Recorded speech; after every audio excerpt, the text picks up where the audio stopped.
Hello again. Hey guys, my name is John. I'm one of the pastors on staff. Today, I'm really excited. We're going to be starting something new as a church between the two campuses, where we want to take just a small time in our service and highlight and celebrate and honor some different change makers that make this possible. So each week, we're going to take some time in our service, and we're going to show you a picture of somebody who serves either here at the San Francisco campus or in Benicia, and we just want to highlight what they do because it's so important. We really want you to know that it's not the staff of the church and the pastors that make this possible. It's the people who actually serve and give of their time and their finances that make it possible. So, this week we're kicking it off with two of my dear friends, Art and Beth Stein. Their picture right there. Aren't they beautiful? My goodness. Art and Beth are amazing. I want to tell you some of the stuff that they do.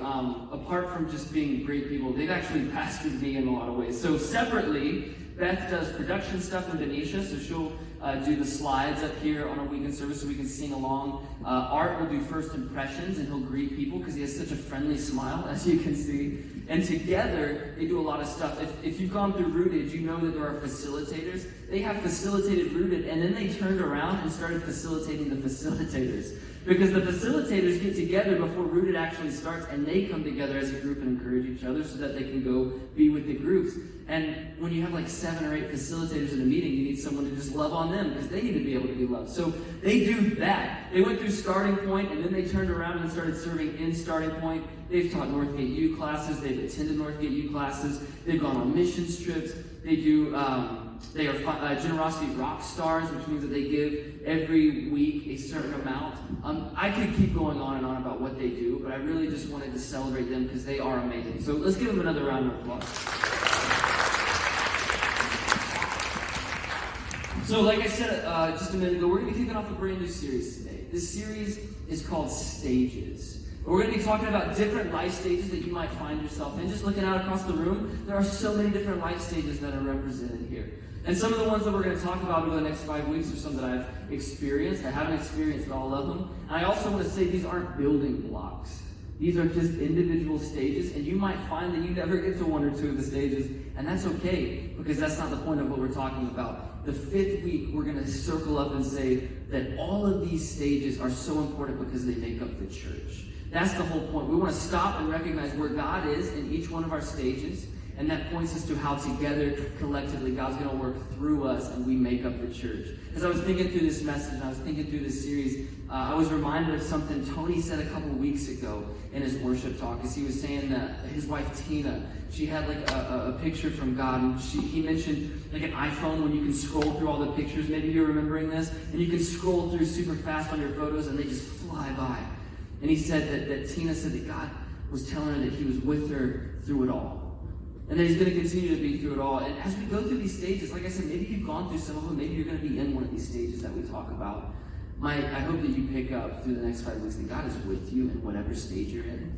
And it might feel like he's not, depending on where you're at right now. But we're here to say that he is. And that if you lean in, if you surrender to him, that he wants to reveal himself to you and he wants to show you his love. So we're going to be talking about singleness, we're going to talk about relationships, we're going to talk about the stage of empty nester and retirement and finishing well. And then, like I said, the 5th week, we're going to circle up and talk about how all of those stages are so important because it makes up the church. But today, we're going to talk about a topic that is usually thought of as an adolescent stage.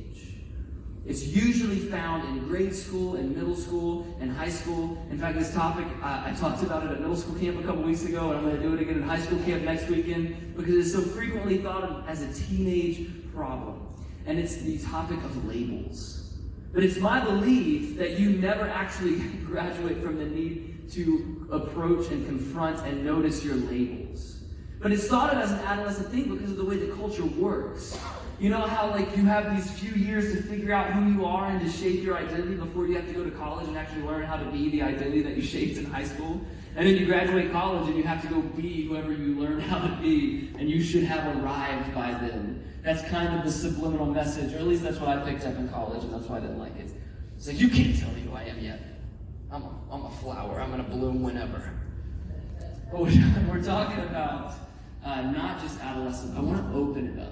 I want us to recognize the different stages that we find, the different labels that we find throughout all of our life. Because I know that as I have looked at different labels, they change. See, labels make up our identity. What I want us to see today is that labels dictate the narrative in which we live. Labels dictate the narrative in which we live. Labels help us identify what story we are living in. Because labels can provide a few things. Labels can provide worth, or labels can remove worth, depending on who gave it to you and what that specific label was. Maybe you know bad labels. Maybe you had a parent give you a bad label when you were growing up. Maybe you had a teacher tell you that you weren't smart enough. Maybe you had a coach tell you weren't good enough to make the team, and those bad labels actually stick with you. But a good label, on the other hand, can provide so much worth. When you have a father tell you that he loves you, no matter what you've done, that label will stick with you. When you're dating somebody and they tell you how they care for you and how they think you're intelligent and how they want to spend the rest of their life with you, that's a good label and it feels awesome. Labels also provide safety. Labels can provide safety. Labels can provide expectations. When you know what your label is, you know what's expected of you. If I wear the label of an accountant, I know what is expected of me in that season. If I wear the label of a father, I know what is expected of me. Labels in and of themselves aren't bad. But my question for you is, are you living the best label that there is? Who's dictating the labels that you're wearing? Like I said, some are good, some are bad. Labels can come from all sorts of places. They could be from parents, from teachers, from coaches, from children. They can come from your students. They can come from your coworkers. They can come from your bosses. Labels come from all over. In fact, our culture is trying to tell you what your label is. Culture is trying to remove other labels and put other labels on you. It's a labeling culture that we live in. I was thinking about this too. I read this book a long time ago, and I could not remember what the book was. It was so intensely deep and smart that I read the introduction and I could barely get anything out of that. It was like one of those really thick books. But there was a concept in it at the beginning that our brains are always trying to label people that we meet so that we can understand them. And his point in it was there's nothing so dehumanizing as to put somebody in a box. But think about your interactions.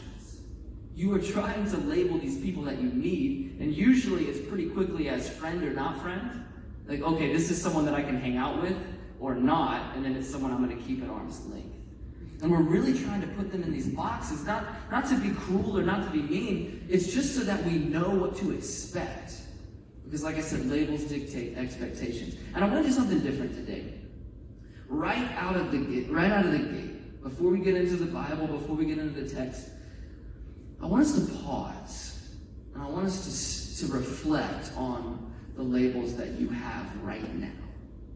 Okay? I want you to, in this time, we're going to take just a few seconds, and I'm actually going to stop talking. I want you to pause before we get into it. I think labels are pretty self-explanatory. You can understand what they are. And if you are thinking, well, I just don't really know my labels, let's do this. Let's reverse it. First, I want you to think about what's expected of you. What do you need to accomplish today to feel like you were successful? What do you need to accomplish this week to feel like you were successful? What do you need to do in your life? Like, think about your dreams. Think about your goals. If you accomplished this in your life, you would have been successful. You would have been good. And then back up from your expectation and say, well, hold on, then why do I actually feel like I need to do that? And that's the label that has been put on you. And then you can start to pick that apart and see this story that you're living in. Now, some of you are carrying bad labels with you. Some of you have made mistakes in your past, and you're carrying that with you. That sin, you're wearing it. And we can see these labels when you walk in the room, honestly. We can see the label of you feel like you're not good enough. So when the conversation comes, you have to try to prove that you're smarter. You have to prove that you're funny. We carry these around in our sins, but we think people don't notice, but they do. Good labels with you today, but they're not what God says about you. You might be carrying the label of one of the smartest people in your family, as the most successful in your career. You might be carrying those labels, but what I want us to get out of this time is, why is that the label that's so important to you? Who gave it to you, and why do you need to hold on to it? This weekend, I got the opportunity to spend some time with my wife's high school friends. They all got together, and we are at a beach house right now. I'm going to head back down there after I finish talking. I'll be slow. And it's crazy. There's like 20 babies there right now. It's insane. And there's like 10 adults. There's so many kids. And I'm watching all of these parents. And I'm starting to feel the label of, hold on, I'm a father, but am I the best father in this room right now? And so I'm starting to evaluate my own labels because I want to be better. I want to be good. And then I'm having these conversations with them. And most of these people aren't followers of Jesus. And so they find out I'm a pastor. They're like, wait a minute, you have to leave on Sunday to go to church? I was like, yeah, that's what I want to do. So then they start having conversations with me, and I'm thinking, wait a minute, I wear the label of a pastor. Does that mean I'm the best pastor I can be? Am I a good representation of a follower of Jesus? These labels follow us around. So like I said, right now, I just want to take a second. I just want to give you a few of the bad labels that I carry. I don't want to make you think about bad stuff without being honest and vulnerable first. So take a second right now. It's going to be silent, and it'll probably be a little awkward, but that's okay. I want you to stop and begin to think about what are the labels that you're carrying. Then we're going to pray, we're going to get into the Bible, see what God says, and then we'll finish this up.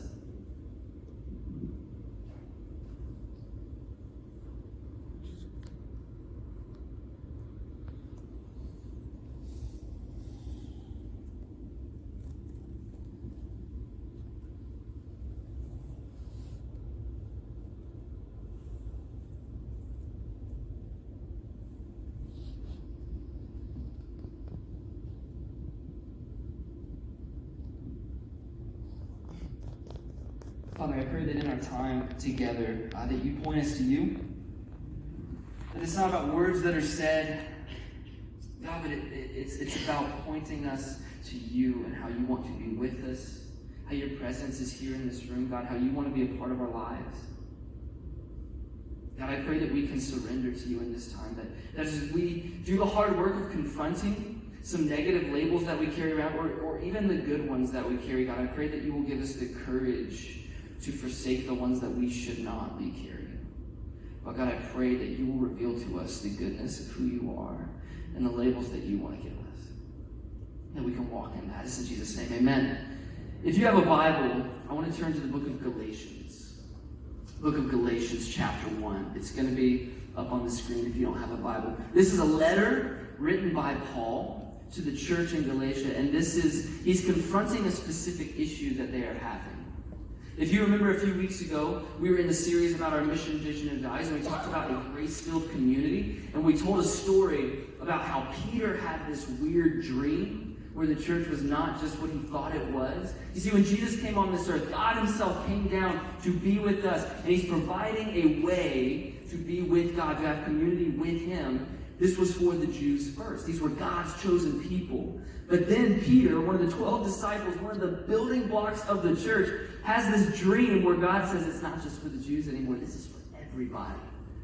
This is for all people. And so this was a shattering of everything that they believed in, every frame that they had. Now the Jews are confronted with this reality of, hold on, it's not just me, the way that I was living this, it's all going to change now. This is for every single person.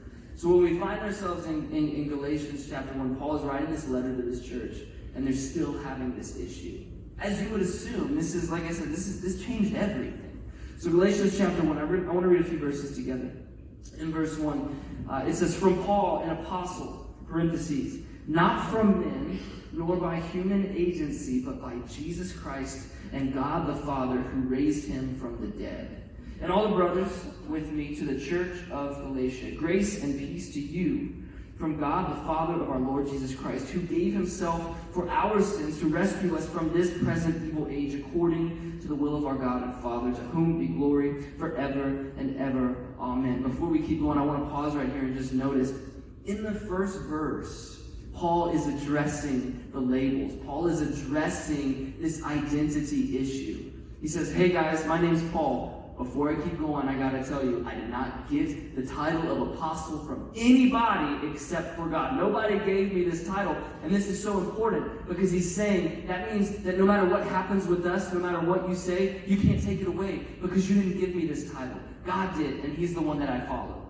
In verse 6, This is the occasion for the letter. I am astonished that you are so quickly deserting the one who called you by the grace of Christ and are following a different gospel. Not that there really is another gospel, but there are some who are disturbing you and wanting to distort the gospel of Christ. But even if we or an angel from heaven should preach a gospel contrary to the one we preach to you, let him be condemned to hell.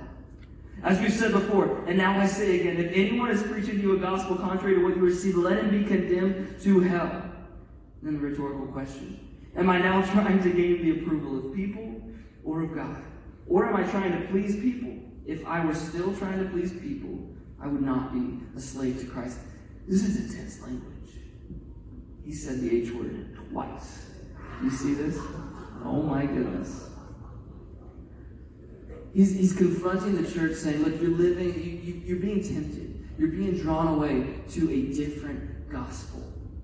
He says false gospel first, and then he says, well, that's not true. Because gospel just means good news. He's like, it's not a false gospel. It's just a lesser gospel. Because we know what the good news is, and you're just being distracted and pulled away to something lesser. You're settling. When God is offering you the fullness of life, He's offering you everything, you are settling for less than that. What He's specifically talking about is this church is still putting these rules in front of the Gentiles, saying, I know you're technically welcome, but remember, we're the Jews, we were chosen first, so get in line, we're still going to be first. He even goes on in chapter 2 to talk about a run-in that he had with Peter, who, can I remind you, was the one who had the dream that says Gentiles are ready, the Gentiles are now welcomed in. He has a run-in with Peter because Peter, who gave the message, is still struggling to live this new label, to live this new freedom, this new life, where all are welcome in the kingdom of God. Even Peter is having a problem doing this. So the church is, of course, and Paul is saying, look, guys, you're settling for a lesser gospel. The good news of Christ coming is not that it was exclusive, but that it was inclusive for all people. This is for everyone. Do not settle. And that's what they're struggling with. As I was reading this, I've heard this passage so many times. And I heard about this false gospel, and I think, man, Paul, you are really hitting it hard right now with the false gospel. I would never settle for a false gospel. God is good. I love Him. I'll never settle for that. But notice the language, like I said, it's distortion that they're doing. They're distorting the good news. They're distorting what Jesus came to do. And then I have to stop and think about, how many labels do I wear that are a distortion of the good label that God has put on me? Because I wouldn't just come right out and go contrary to what God says. I wouldn't just oppose Him completely because I'm a good Christian. That's what we're supposed to do. But how many times do I fall victim to a lesser gospel? To a lesser label? Think back to the very, very first sin in Genesis chapter 3. When the serpent, when the accuser, when the enemy comes to Eve, he does not just say, God's a liar, don't believe him, I know what he said, but he's just wrong. That's not what he says. He says, wait, Eve, what did God say? Silly Eve, you heard that wrong. No. God actually said this. That's okay, I mishear things sometimes too. But what God actually said is this. It sounds very similar, but it's actually this. And she believed it. Because He didn't come with her with a bold-faced lie. He came to her with an idea of, wait a minute, did God actually say this? Let me question this. And that's how we fall victim to these lesser labels. Pastor, in and of itself, can become a lesser label if that becomes my core identity. But on the surface, oh my goodness, we want to shepherd people, we want to teach the gospel, we want to do so much good stuff. But then we can look around in culture and see pastors who have made that the end. And that's not ever supposed to be that way. Think into your careers. These are good. Hopefully God called you into what you are doing right now. Whatever the profession is, it is important that you are there. But that was never meant to be where you found your identity. That was never meant to be the end. That was never supposed to be it. Because we're in Christ. In fact, Paul, if we continue reading in Galatians, he goes on to remove all other labels. And he just says, look, let's just clarify this. There's neither Jew, there's neither Greek, there's neither slave, there's neither free, there's neither woman nor man. All are one in Christ Jesus. He's saying every other label that the world wants to put on you, that your friends want to put on you, that your parents want to put on you, that you want to put on you, that's all fine. However, I need you to see that that's not primary. That is secondary. The number one label that we wear is that we are in Christ. We are in Christ. What I want you to see about the labels that the world will give us is that those labels come because of what you've done. Those labels come because of how you perform, the good things that you do. So if you're an athlete and you win the game, then you're a winner. You wear the label of victor, of champion, of winner. But if you lose, that's the negative label of you were a failure. You weren't good enough. If you get cut from the team, you really aren't good enough. But God's labels come before you've even done anything. Think back to Genesis chapter 1 when God creates everything. On day 6, he creates man. What does he say? It is very good. Man hadn't done anything. Man hadn't made God laugh because he's the funniest creature of all. Man hadn't worked really hard that day and earned his place. That hadn't happened yet. Man was just created. And God says, that is good. That is very, very good. And then, as it continues, it wasn't, okay, I created you and you're going to be good, but get to work. Let's go. Created on day 6, you are good. Now let's take a day off together. This is the Sabbath day, rest day 7. He didn't even do anything for 2 days. That's my God. My goodness. And then I think about my son, holding him in my arms right now. He hasn't done anything. Little 4-month-old baby, he hasn't done a thing. Good, at least. Sometimes it's not good what he does. That's all I'm going to say.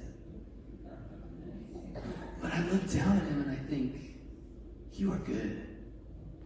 You are so good. I was talking to a friend last night when we were at the beach house. I'm not a follower of Jesus. And they're holding their baby. Like I said, there were so many babies. And they said, how could anybody look at a kid and say that they don't love them? I was like, I don't know. Because I see my son. And he hasn't done anything. And he's good. He's very good. See, the labels that God gives us aren't because we've earned them. Aren't because we've been good enough. It's because he loves us. Now, God's labels provide a new reality to live into. This is the kingdom of God. This is the moving forward. This is why it was so hard for the Jews to live into this new label that the gospel is for all people. This was a new reality to live into, an inclusive reality for the kingdom of God to now come. You are to be loved. You are to be goodness. Now you are to be Christ to all people. Now when you're free from having to get your labels from everybody else, now you can be the kingdom of God. That's why we get our labels from God. God's labels are something to live into. We don't earn it, but it's given to us, and we walk into that. I want to get the band back up here as we close. We're going to do something different today. Again, we already had an awkward 45-second silence. We're going to do something a little different too. I hope at this point you have identified some of these bad labels that have been placed on you. And I hope that you can identify where they came from. And I hope that you can have the courage to leave them, to move towards goodness.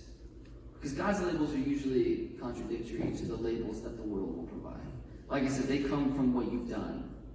Usually. Not always. Sometimes there's just people in the world who want to push us down.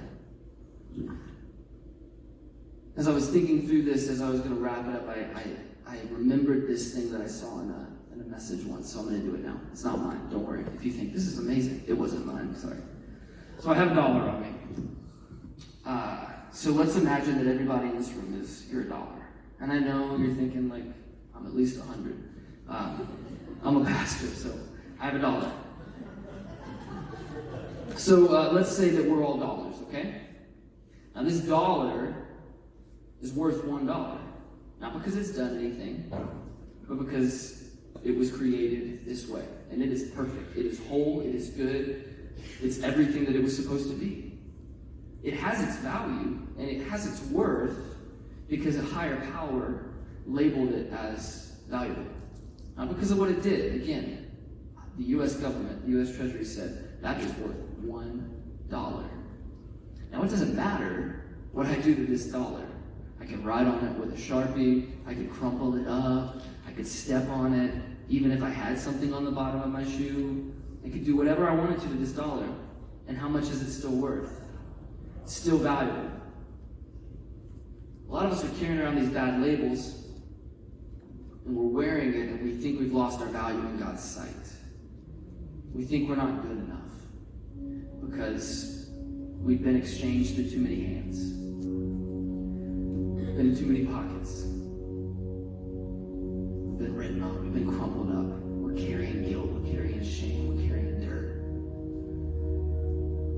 And that's where we're getting our labels, that's where we're getting our identity. But that's not what God says. God says, no, you're still valuable. You're still everything I created you to be. You're still good. Regardless of what you've done. No matter what the world does to you, no matter what you do to yourself through your own sin, you're still valuable. That's why we say there's nothing that's so lost that it can't be found. There's nothing that's so broken that it can't be mended. And there's nothing so dead that it can't be resurrected, because we believe that. There's nothing you can do to lose value in God's eyes. See, God wants to take these bad labels off of you, and He wants you to live into the fullness of who He says you are. Maybe if you're feeling dirty, He wants you to see that, no, you're actually clean through what my Son has done for you. Maybe you're feeling like an orphan. Maybe you actually are an orphan. And He wants to say, welcome to my family. You are in my family, adopted. And not just a lesser son. You have full privileges as all of my children. You get the benefit of my birthright. Maybe you're sitting there thinking, like, I want to believe in God, but He's so distant, I can't hear Him. God wants you to receive the label of welcome to the priesthood. You have access to the King of Kings. You have access. You can talk to Him. What are those labels that we're carrying around? And God wants to say, that's not it. It's this. It's the man who was healed by Jesus who finally, when everybody just keeps saying, like, who was this man that healed you? Who was it? I don't know. But all I know is I once was blind and I now see. He's carrying the new label. He doesn't want to say, I used to be blind. We do this and rooted through our cardboard testimonies, where we say, who was I and who am I now? We flip it over. So if you look in front of you, in the pew in front of you, there's name tags in there. And I hope that there's enough for everybody. And over here on the sides, they might not be there, but hey, we're one family. So if people have more in their rows, let's just share them. You're going to have pins. And it's just a blank name tag. And here's what I want us to do. The band's going to play a song. And I want you, hopefully you've identified some bad labels, but I want you to write what you think God would say to you right now. Who does God say you are? Through this song, you can do it as the song's playing. You can do it right now.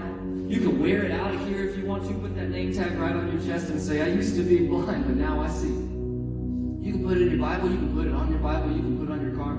I don't honestly care.